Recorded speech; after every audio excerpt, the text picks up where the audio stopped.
Bonjour à tous les abonnés, j'espère que vous allez bien, ça fait extrêmement plaisir de vous retrouver aujourd'hui. Avant de commencer cette petite réaction, j'ai envie de vous remercier, vous les abonnés, ça fait extrêmement plaisir. On est bientôt 8000 sur la chaîne et ça, c'est grâce à vous. On n'oublie pas les abonnés, arrivé à 10 000 abonnés, on commencera le jeu des cadeaux. Tous les mois, j'essaierai de faire gagner de 20 à 50 euros à 2 abonnés. Sur ce, continuez à partager, liker, commenter, c'est très important les abonnés. Sur cette première vidéo, on va parler de Louis Boyard qui nous explique les lignes rouges de Le Pen est une farce. Si un budget de Barnier Le Pen passait, la taxe sur les apprentis serait maintenue. Les 600 millions retirés aux hôpitaux aussi.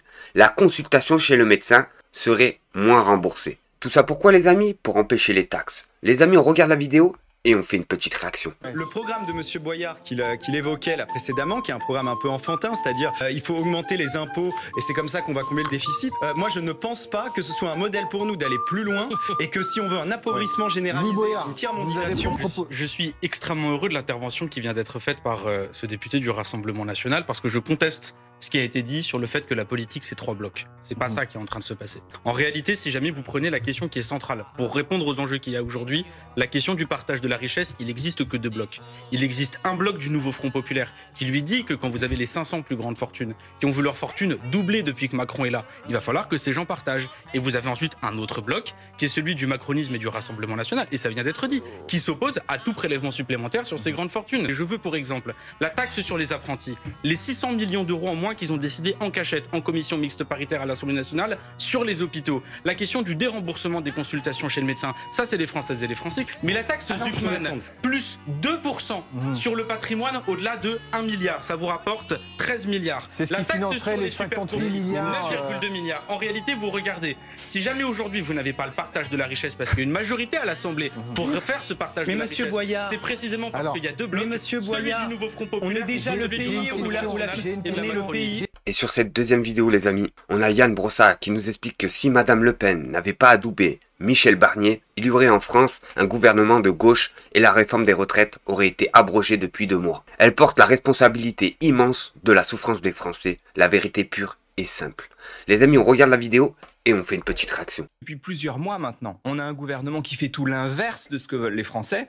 C'est parce que l'extrême droite, c'est parce que Madame Le Pen a fait le choix d'adouber Michel Barnier. Si le Rassemblement... Les adoube cet après-midi ou dans la semaine, vous dites que c'est pas le sujet, c'est quand même le sujet, puisque si vous déposez une motion de censure, c'est pour qu'elle passe, et pour qu'elle passe, il faut les voix du RN. En tout cas, je pense que nous vivons une grande épreuve de vérité, et que si Madame Le Pen n'avait pas adoubé Michel Barnier, par exemple, depuis 2 mois, on aurait déjà abrogé la réforme des retraites parce qu'on aurait eu un gouvernement qui aurait mis en œuvre les engagements qui étaient les siens. Donc moi, ce que je souhaite, c'est effectivement que ce gouvernement soit censuré parce que c'est un mauvais budget et surtout parce que c'est un budget qui ne correspond en rien à ce que les Français ont voté aux dernières élections législatives. Et c'est ça le problème les amis, c'est que Marine Le Pen et son équipe de voleurs d'Azkaban ont accepté Michel Barnier comme Premier ministre. Parce que sans le soutien de Marine Le Pen, il ne serait jamais passé. Vu que la LFI voulait le bloquer tout de suite. Vu qu'il est inacceptable de mettre le dernier de la classe en tant que Premier ministre. Vous comprendrez bien, normalement c'est les premiers de la classe qui devraient être élus dans la logique. Le parti qui avait gagné ces élections, normalement, c'était le nouveau Front Populaire. Ils ont mis le dernier de la classe, celui-là qui a fait 6%. Et pourtant les voleurs d'Azkaban, ça les a pas empêchés d'accepter cela. Et vu que maintenant ils ont plus le choix, vu qu'ils pensaient que grâce à ça ils allaient rentrer et s'infiltrer dans le gouvernement d'Emmanuel Macron, et ils ont vu tout le contraire. Et c'est pour ça qu'ils retournent leur chemise les amis. Parce que Michel Barnier et Emmanuel Macron leur a fait à l'envers. Tout simplement les amis. Et là sur cette troisième vidéo, on va parler de Marine Tondelier, qui explique qu'elle en a marre du jeu du ping-pong entre leaders de gauche. Si c'est ça qu'on cherchait en regardant les frères Lebrun, c'est plus intéressant sportivement et ça ne fait pas mal à notre camp. Et oui, on l'a bien vu, avec le nouveau Front Populaire, ils veulent tous être les leaderships, tous prendre la place du calife. Alors, normalement, ça aurait dû être Jean-Luc Mélenchon. On a essayé de mettre Manuel Bompard, David Guiraud et tous ceux qui étaient à côté. Mais même ceux-là, on les a pas acceptés. Du coup, Jean-Luc Mélenchon a dit « Ok, on va mettre Lucie Casté, qui n'a rien à voir avec la LFI. Elle est même pas politicienne de base. » Et là, abracadabra, elle aussi, elle n'est pas acceptée. C'est bizarre ça. Et là, t'as tous ces opportunistes de la gauche qui ont craché sur qui? Sur la France insoumise. Et ça, les amis, c'est pas acceptable. Les choses sont simples. On est dans un contexte politique inédit. Il y a 2 faits politiques majeurs. Le premier, c'est que cet été, le nouveau Front Populaire a déjoué tous les pronostics, a provoqué de l'enthousiasme, de l'élan, de l'espoir. ce que M. Barnier ne provoque en ce moment chez personne, même chez ses soutiens. Sa popularité augmente, je le précise tout de même. Il y a une différence entre popularité et élan, enthousiasme et espoir, et je pense que chacun de vos téléspectateurs voit bien ce que je veux dire. La deuxième chose, c'est que on voit bien qu'on est dans un moment politique là, une situation bloquée, beaucoup d'imprévisibilité, d'instabilité, que ça angoisse tout le monde. Et on discute beaucoup avec Lucie, on a appris à se connaître, et c'est vrai que de semaine en semaine, on a des questions qu'on se pose et qui perdurent et auxquelles on ne voit pas trop de solutions si personne ne bouge. Et le fait est qu'on se dépasse beaucoup sur le territoire aussi national et qu'on se rend compte que la plupart des soutiens des gens, on va dire, du camp progressiste que l'on rencontre, nous posent les mêmes questions en nous pressant, en nous disant ne lâchez pas. Ils nous disent premièrement, faut arrêter les jeux de ping-pong, à gauche, qu'est-ce que vous faites? On est d'accord avec ça. Nous, si on veut regarder un match de ping-pong, on regarde les frères Lebrun. Un, sportivement, c'est plus intéressant. Et deux, ça n'anime pas l'unité et la cohésion à gauche et chez les écologistes. Deuxièmement, ils nous disent, laissez pas tomber. Et puis ils nous disent, faut arrêter de parler toujours des petites querelles. Quand je dis parisiennes, je veux dire des plateaux télé. C'est pas les Parisiens forcément qui s'embrouillent plus que les autres. Ils disent parler de nous. Ils disent parler de nous. Et c'est vrai que quand on s'engage en politique, on le fait au début pour des personnes, pour des causes, pour des valeurs, pas pour commenter toujours je ne sais qui a dit je ne sais quoi. Et donc, à force d'en discuter, on s'est dit, mais en fait, il faut y aller. Parce que on n'a pas le luxe des divisions et on n'a pas le luxe non plus de l'impréparation. Et on voit bien qu'il y a quand même plein de personnes qui veulent aider et qui, aujourd'hui, pour plein de raisons, parce qu'elles ne sont pas ni Olivier Faure, ni Fabien Roussel, ni Manuel Bompard, ni Marine Tondelier, ni Lucie Castet, ne se retrouvent pas dans ces cercles où nous échangeons.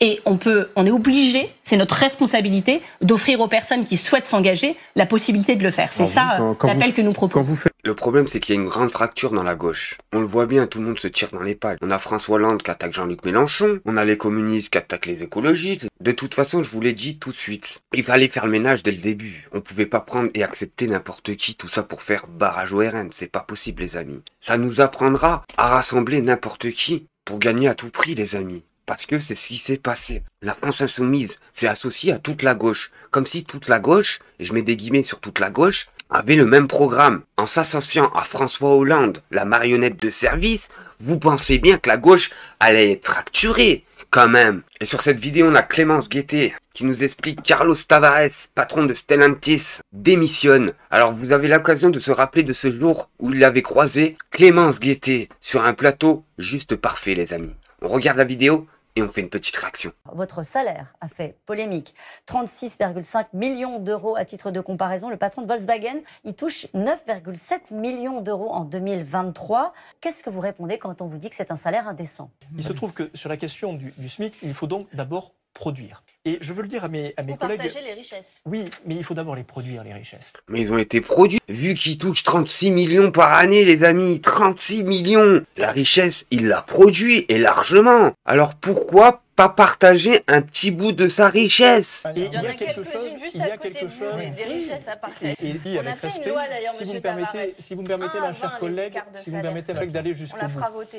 Parlez-en à M. Macron, vous avez son oreille plus ma que chère moi. collègue, Et je veux quand même le dire parce qu'on va en parler ce soir, il y a des délocalisations aussi à l'intérieur de l'Union européenne. Et donc, la main-d'œuvre est moins chère. J'imagine que vous le faites peut-être chez Stellantis. Mais ils le font d'ailleurs. Il y a un exemple à Emma France en ce moment. Je vais avoir un mot là-dessus quand même. C'est à Aulnay-sous-Bois. C'est chez ma collègue Nadège Abomangoli où il y a 280 salariés qui attendent des réponses de votre part parce que leurs emplois sont menacés justement parce que vous délocalisez leur usine. Et vous délocalisez où? Non. On ne délocalise pas, on localise en France. Non, c'est pas vrai, monsieur. Si. Donc c'est 280 personnes. Aujourd'hui, on leur emploi menacé. En réalité, ça a été des milliers et des milliers dans les années passées sur le secteur automobile. C'est quand même extraordinaire, les amis. Ces personnes-là, on leur a donné des milliards pour financer leurs entreprises, pour leur donner un coup de main. Comme dit bien Emmanuel Macron, pour produire quoi? De la richesse en France. Pour produire quoi? De l'emploi en France. Et ces mercenaires se sont permis de prendre l'argent et de tout délocaliser. Mais dans d'autres pays dignes de ce nom, ça fait longtemps que le président et le gouvernement l'aura appelé à pied levé, les amis. Comme avait fait Poutine avec ses plus grandes entreprises. Rappelez-vous, les amis. N'oubliez pas qu'à 16 h, j'enverrai une deuxième vidéo. Sur ce, les amis, à la prochaine vidéo. Merci à tous.